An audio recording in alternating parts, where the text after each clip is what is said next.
श्री राम। नवनवतितमः सर्ग। भरत का शत्रुघ्न आदि के साथ श्री राम के आश्रम पर जाना, उनकी पर्णशाला को देखना तथा रोते रोते उनके चरणों में गिर जाना, श्री राम का उन सबको हृदय से लगाना और मिलना। सेना के ठहर जाने पर भाई के दर्शन के लिए उत्कंठित होकर भरत अपने छोटे भाई शत्रुघ्न को आश्रम के चिन्ह दिखाते हुए उसकी ओर चले। गुरु भक्त भरत महर्षि वशिष्ठ को यह संदेश देकर कि आप मेरी माताओं को साथ लेकर शीघ्र ही आइए, तुरंत आगे बढ़ गए।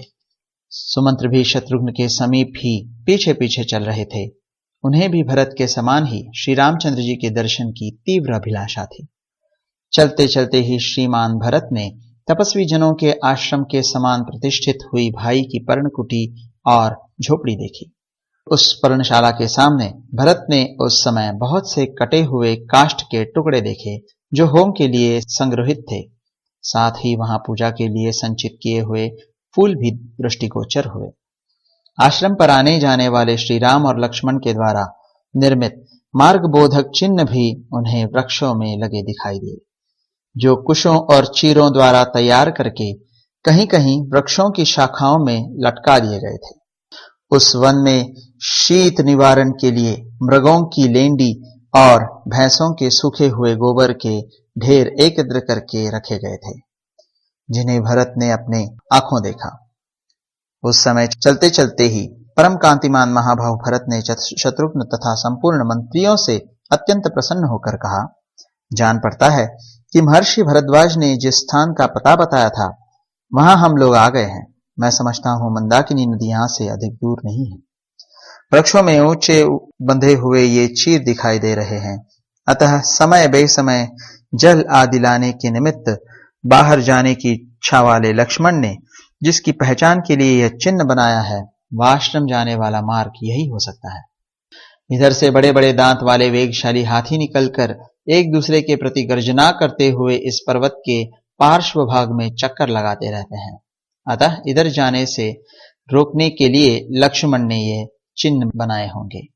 वन में तपस्वी मुनि सदा जिनका आधान करना चाहते हैं, उन अग्निदेव का यह अति सघन धूम दृष्टिगोचर हो रहा है। यहां मैं गुरुजनों का सत्कार करने वाले पुरुष सिंह आर्य रघुनंदन का सदा आनंद मग्न रहने वाले महर्षि की भांति दर्शन करूंगा।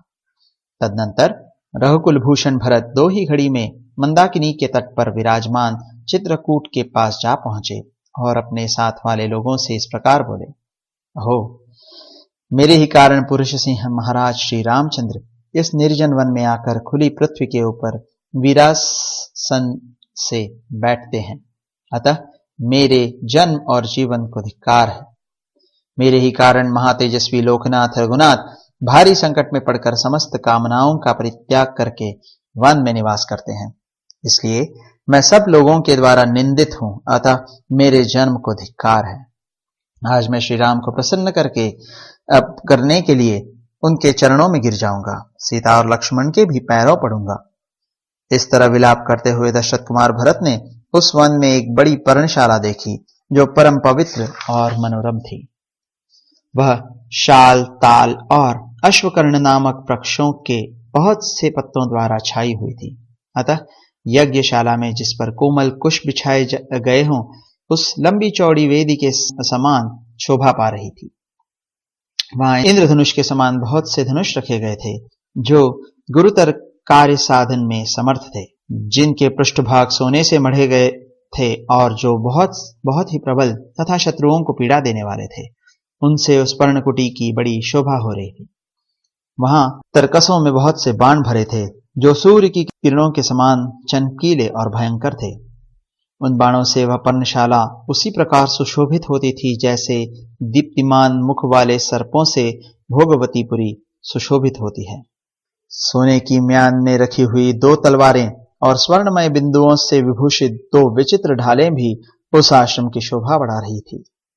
वहां गोह के चमड़े के बने हुए बहुत से स्वर्ण जटित दस्ताने भी टंगे हुए थे। जैसे मृग सिंह की गुफा पर आक्रमण नहीं कर सकते, उसी प्रकार वह पर्णशाला शत्रु समूहों के लिए अगम्य एवं अजेय थी। श्री राम के उस निवास स्थान में भरत ने एक पवित्र एवं विशाल वेदी भी देखी जो ईशान कोण की ओर कुछ नीची थी, उस पर अग्नि प्रज्वलित हो रही थी।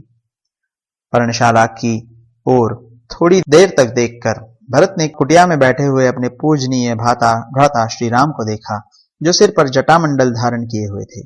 उन्होंने अपने अंगों में कृष्णमुग चर्म तथा चीर एवं वलकल वस्त्र धारण कर रखे थे। भरत को दिखाई दिया कि श्री राम पास ही बैठे हैं और प्रज्वलित अग्नि के समान अपनी दिव्य प्रभा फैला रहे हैं। समुद्र पर्यंत पृथ्वी के स्वामी धर्मात्मा महाबाहु श्री राम सनातन ब्रह्मा की भांति कुश बिछी हुई वेदी पर बैठे थे। उनके कंधे सिंह के समान, भुजाएं बड़ी बड़ी और नेत्र प्रफुल्ल कमल के समान थे। उस वेदी पर वे सीता और लक्ष्मण के साथ विराजमान थे।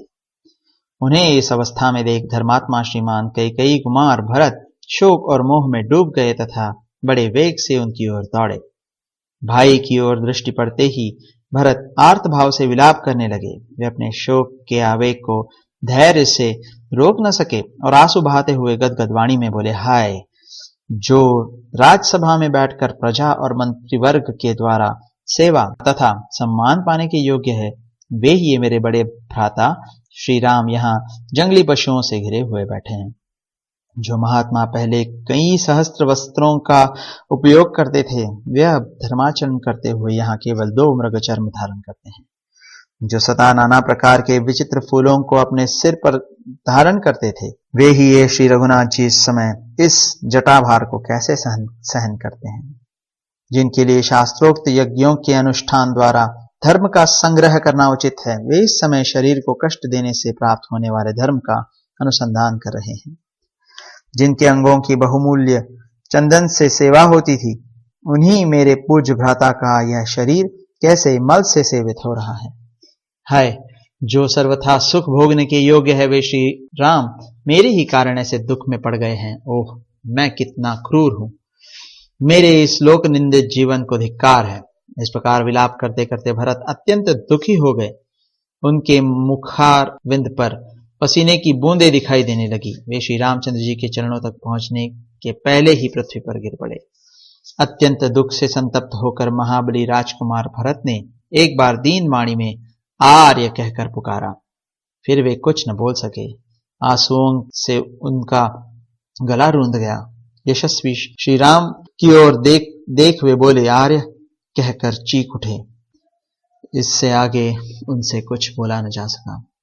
फिर शत्रुघ्न ने भी रोते रोते श्री राम के चरणों में प्रणाम किया।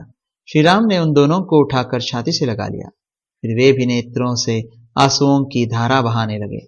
तत्पश्चात राजकुमार श्री राम तथा लक्ष्मण उस वन में सुमंत्र और निषाद राजगोह से मिले, मानो आकाश में सूर्य और चंद्रमा शुक्र और बृहस्पति से मिल रहे हो। यूथपति गजराज पर बैठकर यात्रा करने योग्य उन चारों राजकुमारों को उस विशाल वन में आया देख समस्त वनवासी हर्ष छोड़कर शोक के आंसू बहाने लगे। इस प्रकार श्री वाल्मीकि निर्मित आर्ष रामायण आदि काव्य के अयोध्या कांड में 99वां सर्ग पूरा हुआ।